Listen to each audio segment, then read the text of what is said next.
ഷംനയിലേക്ക് തിരികെ എത്തിയ ഇപ്പോൾ ഡോക്ടർ മോഹൻ വർഗീസ് വിദേശകാര്യ നിരീക്ഷകൻ ടെലിഫോൺ ലൈനിൽ ഉണ്ട്. ഡോക്ടർ മോഹൻ വർഗീസ്, ഇവിടെ ബംഗ്ലാദേശിൽ ആര് ഭരണത്തിൽ വരുന്നു, എപ്പോൾ തെരഞ്ഞെടുപ്പ് നടക്കുന്നു എന്നതൊക്കെ ഏറ്റവും അധികം ബാധിക്കപ്പെടാൻ പോകുന്നത് ഇന്ത്യയെ ആണ്. വർഷങ്ങളായി ഇന്ത്യയുമായി ഏറ്റവും അടുത്ത ബന്ധം പുലർത്തുന്ന രാജ്യമാണ് ബംഗ്ലാദേശ് എങ്കിൽ അതിന് കാരണം ഷെയ്ഖ് ഹസീന എന്ന വ്യക്തി തന്നെയായിരുന്നു. ആ ഷെയ്ഖ് ഹസീനയ്ക്ക് അധികാരത്തിൽ നിന്ന് ഒഴിയേണ്ടി വരുന്നു.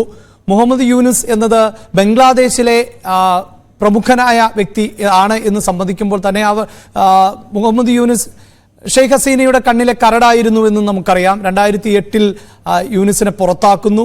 പിന്നീട് 190ഓളം കേസുകൾ യൂനുസിന് നേരെയുണ്ടാകുന്നു. തൊഴിൽ നിയമങ്ങൾ ലംഘിച്ചതിന്റെ പേരിലുള്ള നടപടിയുണ്ടാകുന്നു. അങ്ങനെ ഒരാൾ കൂടിയാണ് ഇപ്പോൾ പ്രധാനമന്ത്രി പദത്തിലേക്ക് ഇടക്കാല സർക്കാരിനെ നയിക്കാൻ എത്തുന്നത്. അത് ബംഗ്ലാദേശിന്റെ സ്ഥിതിഗതികളെ അല്ലെങ്കിൽ സമാധാനത്തെയൊക്കെ പുനഃസ്ഥാപിക്കാൻ സഹായകമായേക്കാം. അപ്പോഴും ഇന്ത്യയെ സംബന്ധിച്ചിടത്തോളം ആ നീക്കത്തെ എങ്ങനെയാണ് നോക്കി കാണേണ്ടി വരുന്നത്? ചരിത്രപരമായി ബംഗ്ലാദേശ് ഇന്ത്യ ബന്ധത്തിലെ പ്രധാനപ്പെട്ട ഒരു വ്യക്തിത്വം തന്നെയായിരുന്നു ഷെയ്ഖ് ഹസീന. ഷെയ്ഖ് ഹസീന നൽകിയ ആ ഒരു സോളിഡിറ്റി ഒരിക്കലും പുതിയ ഒരു ഭരണകൂടത്തിൽ നൽകാനാവില്ലായിരിക്കാം. പക്ഷെ യഥാർത്ഥത്തിൽ നമ്മൾ മനസ്സിലാക്കേണ്ടത് ഇവിടെ ഒരു രാജ്യവുമായിട്ടാണ് ബന്ധം സ്ഥാപിച്ചിരിക്കുന്നത്. ഒരു ബംഗ്ലാദേശ് ഇന്ത്യ ബന്ധമാണ്. അപ്പൊ ഇന്ത്യയുടെ വിശാലമായ ദേശീയ താല്പര്യങ്ങൾ അതനുസരിച്ച് ബംഗ്ലാദേശിന് ഒരു വലിയ സ്ഥാനമുണ്ട്, തന്ത്രപ്രധാനമായ ഒരു സ്ഥാനമുണ്ട്. അതിന് ചരിത്രപരമായ ബന്ധവുമുണ്ട്. ഭരണകൂടങ്ങൾ മാറി മാറി വരും, പക്ഷേ ആ പുതിയതായി വരുന്ന ഭരണകൂടങ്ങളുമായി ചേർന്ന് നിന്ന് പ്രവർത്തിക്കാനുള്ള ഇച്ഛാശക്തി രണ്ട് രാജ്യങ്ങളിലെയും രാഷ്ട്രീയ നേതൃത്വം കാട്ടുക എന്നത് തന്നെയാണ് പ്രധാനം. ഇവിടെ നോക്കൂ, പ്രധാനപ്പെട്ട പ്രതിപക്ഷ കക്ഷി എന്ന് പറയുന്നത് ബംഗ്ലാദേശ് നാഷണൽ പാർട്ടിയാണ്. ബീഗം ഖാലിദ സിയ ചെയർമാനായ ബംഗ്ലാദേശ് നാഷണൽ പാർട്ടി.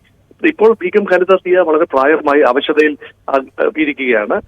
അവര് മിക്കവാറും രാഷ്ട്രീയത്തിന്റെ വനവാസത്തിലേക്ക് നീങ്ങുകയുമാണ്. ഇപ്പൊ ജയിൽ മോചിതയായി ഇന്നലെ പുറത്തു വരികയും ചെയ്തു. പക്ഷെ ഇപ്പോൾ എല്ലാ കണ്ണുകളും ഇടക്കാല സർക്കാരിലെ മുഹമ്മദ് യൂനിസ് എന്ന നൊബേൽ സമാധാന ജേതാവ്, അദ്ദേഹം വിഖ്യാതനായ ആളാണ്. തീർച്ചയായും ബംഗ്ലാദേശിന്റെ ഗ്രാമീണ മേഖലയിലെ ചലനങ്ങൾക്കും ബംഗ്ലാദേശ് ഇന്ന് കാണുന്ന പുരോഗതിയുടെ ഒരു വലിയ ഒരു ഭാഗം അത് ബംഗ്ലാദേശ് എന്ന രാജ്യം കടപ്പെട്ടിരിക്കുന്നത് മുഹമ്മദ് യൂനുസിനോട് കൂടിയാണ്. മൈക്രോ ഫൈനാൻസ് രംഗത്ത്, ലോൺ നൽകുന്ന രംഗത്തും ഗ്രാമീണ പുനരധിവാസ രംഗത്തുമെല്ലാം നിർണായകമായ സംഭാവന നൽകിയ ആളാണ്. പക്ഷെ മുഹമ്മദ് യൂനുസ് ഒരു ഇന്ത്യ വിരുദ്ധൻ എന്ന മുദ്ര കുത്തിയിട്ട് ആവശ്യമില്ല. കാരണം മുഹമ്മദ് യൂനുസ് സ്വാഭാവികമായി പറഞ്ഞൊരു കാര്യമുണ്ട്. ബംഗ്ലാദേശിൽ അനർഹതയായി മാറിയ മുഹമ്മദ് യൂനുസിനെതിരെ ഉൾപ്പെടെ കള്ളക്കേസുകൾ ഉൾപ്പെടെ ചുമത്തി ദീർഘകാലം പ്രതിരോധത്തിലാക്കിയ ഷെയ്ഖ് ഹസീനയ്ക്ക് ഇന്ത്യ രാഷ്ട്രീയ അഭയം നൽകുകയാണെങ്കിൽ അതിനോട് യോജിപ്പില്ല എന്ന പരസ്യ പ്രസ്താവന മുഹമ്മദ് യൂനുസിന്റെ ഭാഗത്ത് നിന്ന് വന്നു കഴിഞ്ഞു. പക്ഷെ ഇതൊരു താൽക്കാലിക ഒരു അഡ്ജസ്റ്റ്മെന്റ് മാത്രമാണ്. ഷെയ്ഖ് ഹസീന ഏതെങ്കിലും ഒരു യൂറോപ്യൻ രാജ്യത്തേക്കോ അമേരിക്കയിലേക്കോ ആത്യന്തികമായി താമസം മാറ്റുന്നതിന് മുൻപുള്ള ഒരു താൽക്കാലിക സംവിധാനം മാത്രമാണ് എന്നാണ് ഇന്ത്യ ഇപ്പോൾ സൂചിപ്പിച്ചിട്ടുള്ളത്. അത് സ്വാഭാവികമായി ഇന്ത്യയുമായുള്ള ചരിത്രപരമായ ബന്ധം പരിശോധിക്കുമ്പോൾ ഇന്ത്യയിലേക്ക് ഒരു ആവശ്യം വരികയും ഇന്ത്യൻ വ്യോമസേന അതിനുള്ള സഹായം ഒരുക്കുകയും ചെയ്തു എന്ന് മാത്രമാണ് ഇപ്പോൾ കാണാനുള്ളത്. ആത്യന്തികമായി ഇന്ത്യ ബംഗ്ലാദേശ് ബന്ധത്തെ ഈ ഒരു ഷെയ്ഖ് ഹസീനയ്ക്ക് അഭയം നൽകിയത് ബാധിക്കണമെന്നില്ല. കാരണം ഇത് താൽക്കാലിക നടപടി മാത്രമാണ്. പക്ഷേ അവിടെ ഡോക്ടർ മോഹൻ വർഗീസ്, ഇന്ത്യയെ സംബന്ധിച്ചിടത്തോളം ഒന്ന്, ഷെയ്ഖ് ഹസീന ഇവിടെ തുടരുന്നു, അത് താങ്കൾ സൂചിപ്പിച്ചതുപോലെ താൽക്കാലികമാകാം. മുഹമ്മദ് യൂനുസും ഇത്തരത്തിൽ ഏറെ പ്രായം ചെന്ന ഒരു വ്യക്തിയാണ് എന്നറിയാം. മാത്രവുമല്ല, ഒരു ഇടക്കാല സർക്കാരിനെയാണ് നയിക്കാൻ പോകുന്നത്. ഇപ്പോൾ ബംഗ്ലാദേശിൽ നടന്ന ഈ പ്രതിഷേധങ്ങൾ അതിനെ കേവലമായൊരു വിദ്യാർത്ഥി പ്രതിഷേധമോ യുവജന പ്രതിഷേധമോ ഒന്നുമായി കാണാൻ സാധിക്കില്ലല്ലോ. കൃത്യമായ രാഷ്ട്രീയം അതിന് പിന്നിലുണ്ടായിരുന്നു. നേരത്തെ താങ്കൾ തന്നെ സൂചിപ്പിച്ച ബംഗ്ലാദേശ് നാഷണലിസ്റ്റ് പാർട്ടിയുടെ കരങ്ങൾ അതിന് പിന്നിലുണ്ടായിരുന്നു. അതോടൊപ്പം തന്നെ നിരോധിക്കപ്പെട്ട ബംഗ്ലാദേശ് ജമാഅത്തെ ഇസ്ലാമി, അവർ ആണ് ഈ പ്രതിഷേധത്തിന് വെള്ളവും വളവും നൽകിയത്. അവരാണ് ഇതിനെ ആളിക്കത്തിച്ചത്. അതിന്റെ ഗൂഢാലോചനകൾ ഉൾപ്പെടെ നേരത്തെ നടക്കുന്നു എന്ന കാര്യം ഇന്ത്യയുടെ ഇന്റലിജൻസ് സംവിധാനം അടക്കം കണ്ടെത്തുകയും ചെയ്തതാണ്. അവിടെയാണല്ലോ ഇത് പ്രധാനപ്പെട്ടതായി മാറുന്നത്. അതായത് ഒരു തെരഞ്ഞെടുപ്പിലേക്ക് പോയാൽ പോലും തീവ്ര ഇസ്ലാമിസ്റ്റ് ചിന്താഗതിക്കാരായവർ തന്നെയാണ് ഇനി അധികാരത്തിലേറാനുള്ള സാധ്യതയെന്ന് പൊതുവെ വിലയിരുത്തപ്പെടുന്നുണ്ട്.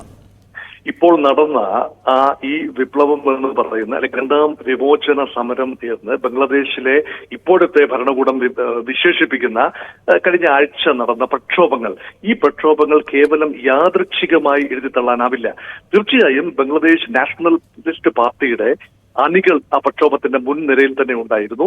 അതോടൊപ്പം തന്നെ ജമായത്ത ഇസ്ലാമി, പാകിസ്ഥാന്റെ പിൻബലമുള്ള തീവ്ര ഇസ്ലാമിസ്റ്റുകളായ ജമായത്ത ഇസ്ലാമിയുടെ വലിയ ഒരു സാന്നിധ്യം ഈ പ്രകടനങ്ങളിൽ ഉണ്ടായിരുന്നു. അത് മാത്രമല്ല, ജമായത്ത ഇസ്ലാമിയുടെ സ്റ്റുഡന്റ് വിങ്, വിദ്യാർത്ഥി വിഭാഗം ഈ പ്രക്ഷോഭങ്ങൾക്ക് നേതൃത്വം നൽകിയതിൽ വലിയ പങ്കാണ് വഹിച്ചത്. അപ്പൊ അങ്ങനെ നോക്കുമ്പോൾ ജനറൽ ഇർഷാദ്, മുൻ പട്ടാള ഭരണാധികാരിയായിരുന്ന പ്രസിഡന്റ് ഇർഷാദിന്റെ പാർട്ടിയായ ജാതീയ പാർട്ടിയുടെ അണികളും ജമാഅത്തെ ഇസ്ലാമിയുടെ അണികളും അവരുടെ സ്റ്റുഡന്റ് വിങ്ങിലെ നേതാക്കളും അതോടൊപ്പം തന്നെ ബംഗ്ലാദേശ് നാഷണൽ പാർട്ടിയുടെ ആളുകളും ഇതിലൊന്നും പെടാത്ത പോയ സാധാരണക്കാരായ ആളുകളെല്ലാം തന്നെ ഈ സംവരണ പ്രക്ഷോഭത്തിന്റെ മറയിൽ വൻതോതിൽ വളരെ ജൈവികമായിട്ട് തന്നെയാണ് രംഗത്തേക്ക് വരുന്നത്. പക്ഷേ ആ ജൈവികമായി തുടങ്ങിയ പ്രക്ഷോഭത്തിന് ഒരു ഇന്ത്യ വിരുദ്ധ രൂപവും, അല്ലെങ്കിൽ ആ ജൈവികമായി തുടങ്ങിയ പ്രക്ഷോഭത്തിന് ഒരു കൃത്യമായ ആസൂത്രണവും പണവും ഫൈനാൻഷ്യൽ മസിലും തന്ത്രപരമായ മസിലും ഒക്കെ നൽകിയത് ഒരുപക്ഷെ ചൈനയുടെയും പാകിസ്ഥാന്റെയും ഒരു വലിയ പ്രേരണയാൽ തന്നെയാണ്. സ്വാഭാവികമായി അതൊരു വലിയ പ്രക്ഷോഭമായി ഷെയ്ഖ് ഹസീനയെ പുറത്താക്കുക എന്നതായിരുന്നില്ല ലക്ഷ്യം. അത് മാത്രമല്ല, ഷെയ്ഖ് ഹസീന അല്ലായിരുന്നു ഈ സംവരണത്തിന്റെ പിന്നിലും. ഷെയ്ഖ് ഹസീന അല്ല, 2018 ഷെയ്ഖ് ഹസീന ഭരണകൂടം തന്നെയാണ് ഈ സംവരണം പൂർണ്ണമായി പിൻവലിച്ചത്. അതാണ് ഡോക്ടർ മോഹൻ വർഗീസ്, അതാണ് സുപ്രീം കോടതി നിലവിൽ ഈ സംവരണം എടുത്തു കളഞ്ഞ പശ്ചാത്തലമുണ്ടാകുന്നു. മാത്രമല്ല, ബംഗ്ലാദേശിന്റെ രാഷ്ട്രപിതാവ് എന്ന് വിശേഷിക്കപ്പെടുന്ന മുജീബുർ റഹ്മാന്റെ പ്രതിമ തകർക്കുന്നു. അതിൽ പ്രതിഷേധക്കാർ എന്തൊക്കെയാണ് ചെയ്തു കൂട്ടിയത് എന്ന ദൃശ്യങ്ങളൊക്കെ ഇപ്പോൾ സമൂഹ മാധ്യമങ്ങളിൽ വൈറലാണ്. മാത്രവുമല്ല, ഇത് അവിടുത്തെ ന്യൂനപക്ഷങ്ങൾ, അതായത് ബംഗ്ലാദേശിലെ ന്യൂനപക്ഷങ്ങൾ എന്നത് ഹിന്ദുക്കളും ക്രിസ്ത്യാനികളും അതോടൊപ്പം ബുദ്ധമതസ്ഥരും ഒക്കെ ഉൾപ്പെടുന്നവർ ആണ്. അവർക്ക് നേരെ കൂടിയുള്ള ആക്രമണമൊക്കെയായി മാറുമ്പോൾ അത് ഭരണകൂടത്തിന് എതിരായ മാത്രമായ ഒരു പ്രതിഷേധമായി കണക്കാക്കാൻ സാധിക്കുമായിരുന്നോ? ഈ വിഷയങ്ങൾ കൂടി ഇന്ത്യയെ സംബന്ധിച്ചിടത്തോളം ഗൗരവതരമായി നിരീക്ഷിക്കേണ്ടി വരില്ലേ? ഇത് പ്രഥമ ദൃഷ്ടിയ ഭരണകൂടത്തിനെതിരെയോ അല്ലെങ്കിൽ സംവരണ വിരുദ്ധ ഒരു പ്രക്ഷോഭമോ മാത്രമായി ആണ് ആദ്യം ലോകം കണ്ടത്. ഇന്ത്യ കണ്ടതും അങ്ങനെ തന്നെയാണ്.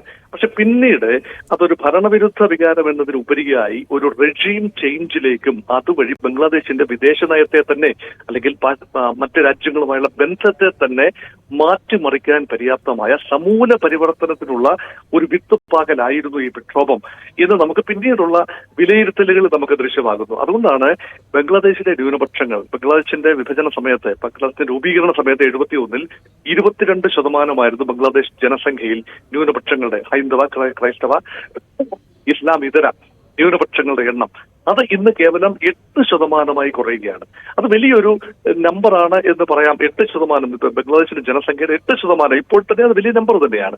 അവരുടെ ആരാധനാലയങ്ങൾ, പ്രത്യേകിച്ചും ഹൈന്ദവ ആരാധനാലയങ്ങൾക്ക് നേരെ നടന്നതായി പറയപ്പെടുന്ന അതിക്രമങ്ങൾ, അത് തീർച്ചയായും യാതൊരു രീതിയിലും അംഗീകരിക്കപ്പെടാവുന്ന കാര്യമല്ല. മനുഷ്യാവകാശ വിഷയമാണ്.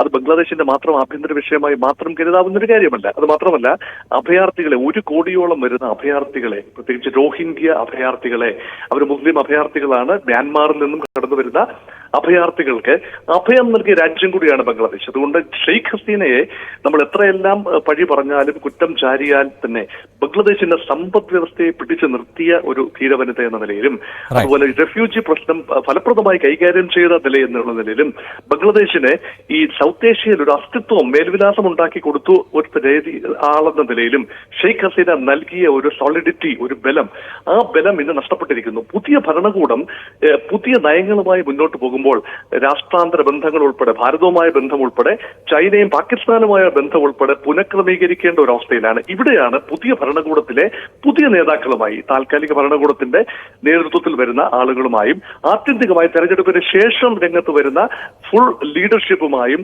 വേണ്ട രീതിയിലുള്ള നീക്കുപോക്കുകൾ ഇന്ത്യയുടെ ഭരണകൂടത്തിൽ നിന്നും ഉണ്ടായെങ്കിൽ മാത്രമേ ഇന്ത്യയുടെ താല്പര്യങ്ങൾ സംരക്ഷിക്കപ്പെടൂ. യഥാർത്ഥത്തിൽ ഒരു രാജ്യത്തിന്റെ താല്പര്യങ്ങൾ തന്നെയാണ് പ്രധാനം, അല്ലാതെ ഷെയ്ഖ് ഹസീന എന്ന വ്യക്തിയോ അല്ലെങ്കിൽ ഇപ്പോഴത്തെ ഭരണ നേതൃത്വവുമല്ല. മറിച്ച് തന്ത്രപ്രധാനമായ കിഴക്കൻ മേഖലയിൽ സ്ഥിതി ചെയ്യുന്ന ബംഗ്ലാദേശിന് ഇന്ത്യയുടെ കിഴക്കോട്ട് നോക്കൽ നയത്തിൽ നിർണായകമായ സ്വാധീനമുണ്ട്. ആ സ്വാധീനം എന്ന് പറയുന്നത് പെർമനന്റ് സ്വാധീനമാണ്. അത് ഒരു ഭരണമാറ്റം കൊണ്ട് മാത്രം അട്ടിമറിക്കപ്പെടാവുന്നതല്ല. അതാണ് ഇവിടെ പ്രധാനപ്പെട്ട കാര്യം.